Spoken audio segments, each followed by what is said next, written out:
The Gravity Gardeners. Chapter 3, The Wound and the Scar.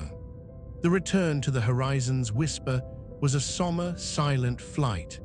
Aris sat in the pilot's seat of the stalwart, his hands resting limply on the controls, his mind replaying the catastrophic collapse of the wounded giant on a loop.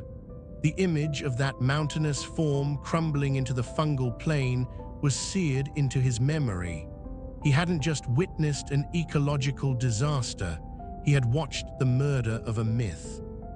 Back in the main ship, the filtered air felt thin, inadequate. The dissonant vibrations from the planet below were a constant physical pressure against his skull. The harmonious thrum was gone, replaced by a cacophony of pained groans and the shrill, static-like whine of the advancing blight. Ship status, minor hull stress from gravitic fluctuations, all systems nominal, biocontainment active for collected samples. Run a full analysis on the blight samples, Aris ordered, his voice hollow. Every compound, every frequency, every isotope. I want to know what makes this thing tick. He spent the next few hours staring at the holographic displays as data scrolled past. The glitter blight was a masterpiece of biological warfare. Its cell walls were reinforced with complex crystalline structures that made them incredibly resilient. It secreted a cocktail of enzymes that actively broke down the complex chitins and polysaccharides of the native fungi. And its resonant whine was a perfect, destructive counterfrequency to the mycelial network's stabilizing song, jamming the signals and causing localized breakdowns in gravitic control. "It's too perfect," Aris muttered, a new chilling thought forming. "This isn't a random mutation, this is engineered." Hypothesis: the glitter blight possesses adaptive, almost intelligent defense mechanisms. Its response to the gardener's attack suggests a predictive capacity. Or it's been here before, Aris countered, pulling up deep planetary scans. Look for geological strata, fossil records, evidence of past die-offs. The scans revealed a grim history. Layers of compressed, inert fungal matter, vast fossilized graveyards buried deep beneath the vibrant surface.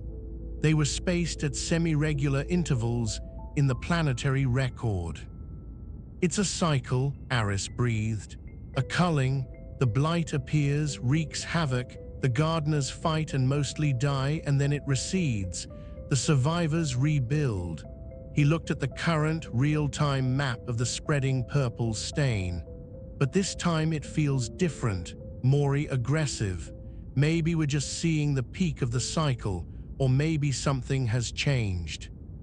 His comms console chimed with an urgent, automated alert. One of his remaining sensor probes, deployed on the fringes of the initial blight zone, was reporting a massive biotic event.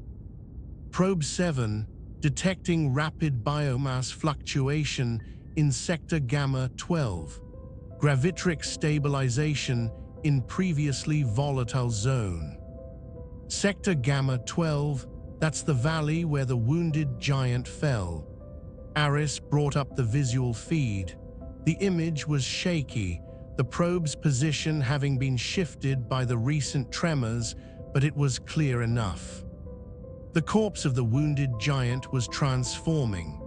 The blight that had killed it was still a vivid purple across its massive form, but it was no longer pulsing with the same aggressive energy. Instead, it seemed to be dimming, congealing, and across its body, a dull, gray, lichen-like growth was spreading at an astonishing rate, forming a thick, fibrous crust over the dead gardener's tissue. "The lichen," Aris whispered, remembering the unassuming patch he'd kicked aside in his haste. the grey mat. He rewound the probe's footage, focusing on the area around the fallen giant. He saw it now. Patches of the grey mat that had been small and brittle were now flourishing, spreading like a healing scab over the blighted landscape. Where the mat advanced, the glitter blight's purple luminescence faded, and the disruptive whine quieted to a faint hum. "It's not just resistant, it's an immune response," Aris said, a spark of hope igniting for the first time in days. "The blight's own disruptive energy must stimulate its growth. It's a natural suppressor." He didn't hesitate. "Whisper, plot a course to Sector Gamma 12. We're going down there." Warning: Sector Gamma 12 is a high-conflict zone. Gravitric instability is extreme. Multiple infected gardener signatures detected. "No choice. The cure is in the wound. We have to get a live sample of that grey mat and analyze it on site." The flight in the stalwart was the most harrowing yet. The air above the fallen giant was a maelstrom of conflicting gravity fields. The shuttle was buffeted by invisible tides, dropping dozens of meters in sudden lurches or being pressed downward as if by a giant's hand. Aris fought the controls, his knuckles white, sweat beading on his forehead. Below, the landscape was a nightmare of active decay and frantic regeneration. He saw other, smaller gardeners, their limbs stained purple, moving erratically, their touches now causing random explosions of growth or instant decay. He set the stalwart down in a relatively stable clearing a kilometer from the giant's corpse, the ship groaning in protest. Suiting up in his HAZVA, he stepped out into a world of silence and scent. The air was thick with the smell of fresh, rich earth and a clean, almost ozone-like tang. The smell of the grey mat. The oppressive sweetness of the blight was muted here. He made his way towards the colossal carcass. Up close, the scale was even more humbling. The grey mat had encased much of the giant, forming a rocky, bark-like tomb. He took out his sampling tool and scraped at the mat. It was tough, fibrous, but gave way, revealing the dull, dead tissue beneath. He sealed the sample in a biocontainer. As he worked, a deep, resonant thrum vibrated through the ground, different from the pained groans of the infected. It was slower, more deliberate. He looked up. Another gardener was approaching. This one was smaller than the wounded giant, but still larger than the sapling that had attacked his base. Its bronze eyes were clear, and it moved with a cautious, surveying grace. It stopped a few hundred meters from the corpse of its fallen kin, its massive head tilting. Then, it did something extraordinary. It reached out a limb not to touch the corpse, but to touch the ground near a large, active patch of grey mat that was advancing on a nearby blight cluster. The gardener's touch was gentle. A soft, focused gravity well enveloped the patch of grey mat. Aris's scanner chirped.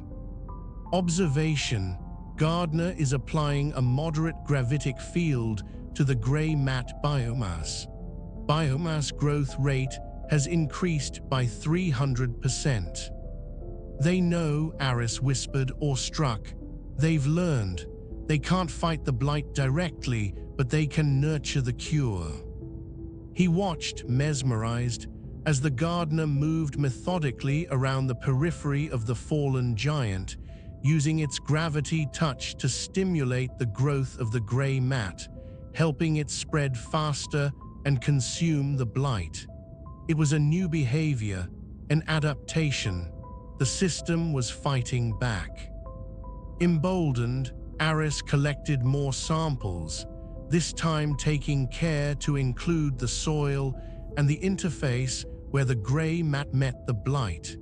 He needed to understand the mechanism completely. Suddenly, the ground trembled, not from a gardener's step, but from a deep subterranean shift. The grey mat-stimulating gardener paused, its head lifting, sensing something Aris could not. Seismic event detected, magnitude 6.2, origin, deep subsurface. Hypothesis, collapse of a major mycelial conduit. The world seemed to groan. A fissure ripped through the fungal plain not 50 meters from Aris, spewing a geyser of glowing spore sludge into the air. The gravity, already unstable, went haywire. Aris was thrown off his feet, his body suddenly feeling impossibly heavy, then weightless. He tumbled, disoriented, towards the newly opened chasm. He slammed against a protruding fungal shelf, the impact knocking the wind from him. His bioscanner flew from his grasp, skittering over the edge and disappearing into the glowing depths below. Aris, your vitals are elevated. Report status. Whisper's voice was a calm beacon in the chaos. I'm okay, he gasped, clutching his side. He looked around. The stalwart was on the other side of the new fissure, which was now a good 10 meters wide and growing. The unstable gravity made jumping impossible. He was trapped. The grey mat-stimulating gardener, seemingly unconcerned with the seismic event, continued its work, moving away from him. He was alone. Panic began to set in. His air was limited. The environment was lethally unstable. He had no scanner, and his comms were weak at this depth. Then his helmet lights caught something on the fungal shelf he'd crashed into. It was a large, healthy patch of grey mat, and nestled within its fibrous embrace was a cluster of tiny, glowing nodule spores. The mat was reproducing. A desperate plan began to form in his mind. He couldn't synthesize the enzyme without his lab. He couldn't broadcast the frequency without his ship. But he had the cure right here in its raw, natural state, and he had seen how the gardeners could make it grow. He carefully scraped a large quantity of the sporulating grey mat into his sample container. Then he began to climb. He used the treacherous, shifting gravity to his advantage, leaping cautiously from shelf to shelf when the GS were low, clinging desperately when they spiked. He wasn't trying to cross the fissure. He was heading for the nearest patch of active blight. He could see a pulsating purple wound on the side of the chasm. It took him an hour of agonizing, dangerous effort. When he finally reached the blight patch, he could feel its disruptive whine vibrating through his suit. He uncapped the container and, using his glove, smeared the thick, spore-laden grey mat directly onto the purple growth. For a moment, nothing happened. Then the blight flared, as it had with the gardener's touch. But this time, there was no shockwave.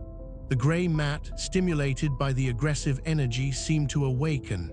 It darkened in color, its fibers thickening and spreading with visible speed, crawling over the purple stain like a living bandage. The blight's luminescence dimmed, its whine faltering and then falling silent under the mat's smothering embrace. It worked. Aris slumped against the chasm wall, exhausted but triumphant. He had the key, not a technological one, but a biological one. The planet's own immune system, concentrated and applied directly to the infection. A new, stronger vibration shook the chasm. He looked up. The gardener had returned. Its bronze eye looked down at him, then at the now-dulled blight patch he had just treated. It seemed to pause. Then, with infinite slowness, it reached a root limb down into the chasm, not to touch him, but to touch the wall near where he had applied the grey mat. A gentle, nurturing gravity field enveloped the area, and the grey mat spread faster, healing the wound completely. The gardener then retracted its limb, gave what Aris could only interpret as a slow, deliberate blink, and turned away, moving off to continue its work. A path of stabilized ground had formed across the fissure, a bridge of compressed fungus created by the gardener's passage. Aris's comm crackled. "Aris, I am detecting a stable path to your position. Gravitric readings are normalizing. Can you move?" He pushed himself to his feet, his body aching but his spirit soaring. "I can move, whisper, I'm coming home." As he trudged back towards the stalwart, the sample of sporulating grey mat secure in his pack, he looked at the scarred, healing world around him. The blight was still a dire threat, but it was no longer invincible. He had found the cure. Now, he just had to figure out how to deliver it to a whole world before the patient died.